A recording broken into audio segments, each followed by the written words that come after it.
ইসরায়েলের আগ্রাসনের জবাবে দৃঢ় অবস্থান নিয়ে পুরো বিশ্বকে বার্তা দিল ইরান। আজারবাইজানের খান কেন্দ্রতে অনুষ্ঠিত ১৭তম ইসিও সম্মেলনে ইরানের প্রেসিডেন্ট মাসুদ পেজেশকিয়ান বলেন, আমাদের সশস্ত্র বাহিনী ইসরায়েলকে বড় শিক্ষা দিয়েছে এবং যুদ্ধ ছড়িয়ে পড়ার আগেই তা থামিয়ে দিয়েছে। তিনি জানান, ইরানের আর্টিকেল 51 অনুযায়ী আত্মরক্ষামূলক সামরিক পদক্ষেপ নিয়েছে, যা জাতিসংঘের সনদ অনুযায়ী বৈধ।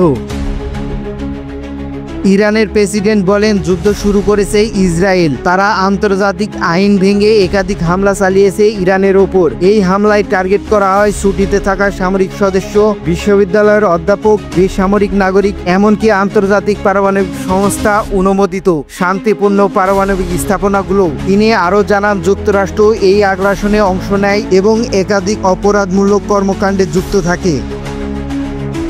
পেজেশকিয়ান বলেন, ইরানের ওপর ১৩ জুন রাতভর ইসরায়েলের একতরফা হামলা চালিয়ে সম্পূর্ণ অপরিচিত ওই হামলায় নিহত হন শীর্ষস্থানীয় সামরিক ও নিরাপত্তা কর্মকর্তা সহ অনেক বিজ্ঞানী। সরাসরি হামলা হয় আবাসিক ভবন ও পারমাণবিক স্থাপনায়। এর জবাবে ইরান জানিয়ে দেয় জাহান্নামের দরজা খুলে দেবে। এরপরই ইরানের সশস্ত্র বাহিনী একাধিক ব্যালিস্টিক ক্ষেপণাস্ত্র ও ড্রোন হামলায় ইসরায়েলের তেল আবিব, জেরুজালেম ও হাইফার মতো গুরুত্বপূর্ণ স্থানে আঘাত আনে।